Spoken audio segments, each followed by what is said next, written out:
అందరికీ నమస్కారం. నేను మీ గంటి ఉష. నా మిత్రులకి, శ్రేయోభిలాషులకి, సబ్స్క్రైబర్స్కి మంచి మంచి కామెంట్స్ తోటి నా వీడియోస్ని ప్రోత్సహిస్తున్న నా అభిమానులందరికీ కూడా శుభాభినందనలు. జై శ్రీరామ్. ఈరోజు నిజంగా ఒక విధంగా చెప్పాలంటే మనసు మోగపోయిందండి. కొద్ది గంటల క్రితమే ఒక దుర్వార్త తెలిసింది. అదే అభినవ అన్నమాచార్యులైనటువంటి శ్రీమాన్ డాక్టర్ గరివెళ్ళ బాలకృష్ణ ప్రసాద్ గారు అస్తమించారు.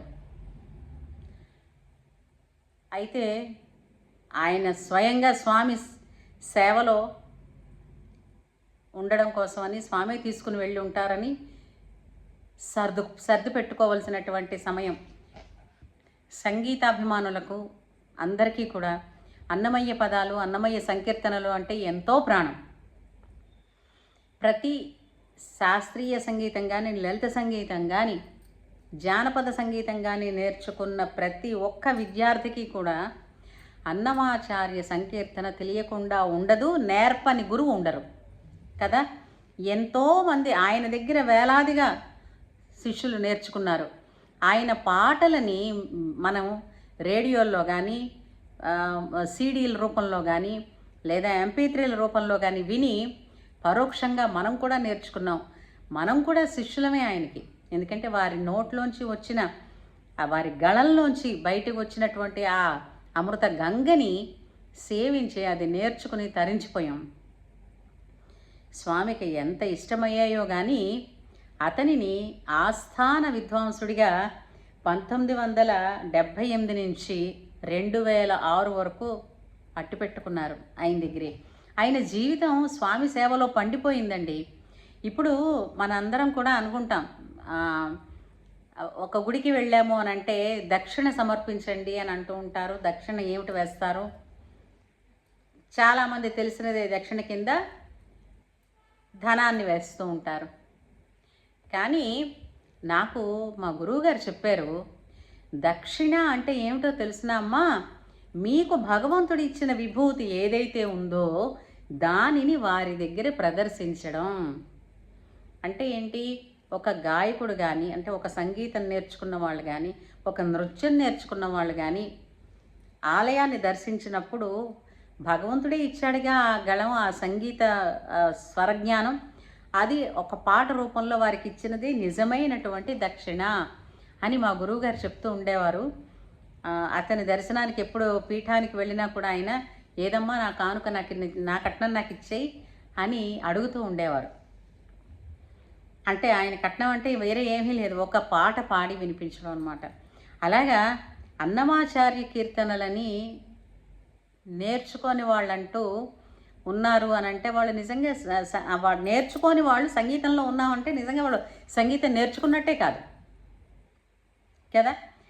అలాగా టీటీడీ ఆస్థాన గాయకుడిగా అత్యంత ఉన్నతమైనటువంటి గౌరవాన్ని పొందినటువంటి వ్యక్తి బాలకృష్ణ ప్రసాద్ గారు. ఆయన పాట మనందరికీ వరమండి. ఎంత భక్తిభావం, ఎంత ఆర్ద్రత, ఎంత ప్రేమ స్వామి మీద అతనికి అతని ప్రేమ మనకి కనిపిస్తూ ఉండేది. పదము అన్నమయ్యది, కానీ పథము ఏ విధంగా బాణీ కట్టుకుని బయటకు వచ్చిందో అది బాలకృష్ణ ప్రసాద్ గారిది. ఎంత అందమైనటువంటి కలయిక చెప్పండి. అమృత గానం కదండి. ఆయన చేసిన వాటిలో ఆయన స్వయంగా చెప్పారు, 1000కి పైగా సంకీర్తనలు చేశారండి ఆయన. అంతటి భాగ్యాన్ని స్వామి వారికి ప్రసాదించారు అని అంటే అతను ధన్యజీవుడు. నిజంగా చెప్పాలంటే ఆయన పాట వినపడని ఏ స్వామి దేవాలయం అంటే ప్రపంచం మొత్తం మీద చాలా చోట్ల ఉన్నాయి వెంకన్న దేవాలయాలు. ఏ దేవాలయంలోనైనా బాలకృష్ణ ప్రసాద్ గారి ఒక్క అన్నమాచార్య కీర్తన కూడా వినిపించకుండా ఒక్క రోజు కూడా గడవదు. ఇది నిజం. మీరు ఎక్కడైనా కనుక్కోండి. మనం ప్రతిరోజు ఎక్కడో ఒక చోట వారి గళాన్ని, మనం ఒక అన్నమయ్య సంకీర్తనని వింటూనే ఉన్నాం. వాటిల్లో మనకి అంటే బాగా ప్రాచుర్యం పొంది అంటే మనకి తెలిసినవి వినరో భాగ్యము విష్ణు కథ, జగడపు చనవుల జాజర, పిడికిట తలంబ్రాల పెళ్లి కూతురు.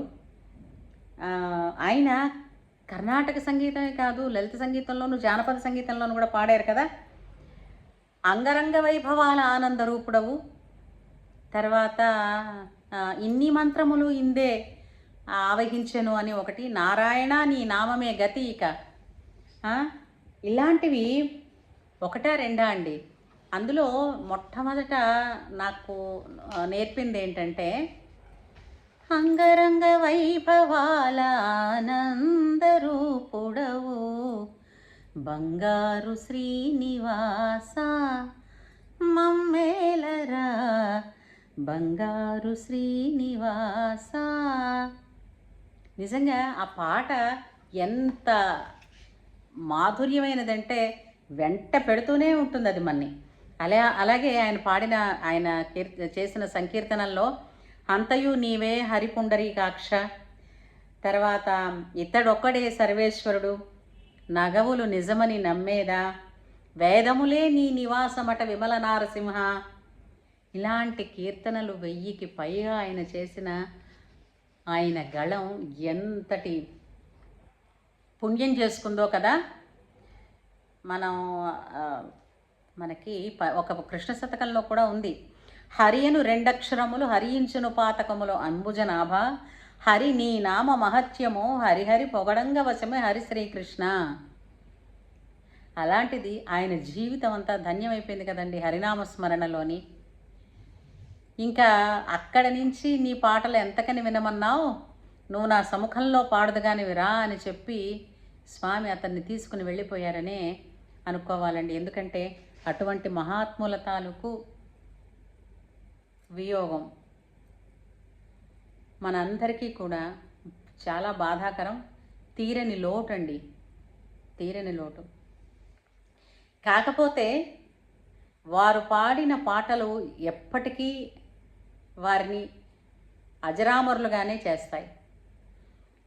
ఆయన లేకపోయినా, ఆయన భౌతికంగా లేకపోవచ్చు, కానీ ఆయన వాణి, ఆయన గళం, ఆయన కీర్తన ప్రతి వారి నోట పలుకుతూనే ఉంటుంది, చిరస్థాయిగా నిలిచి ఉంటూనే ఉంటుంది.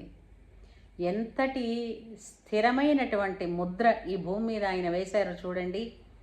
జీవితం ధన్యం కదూ.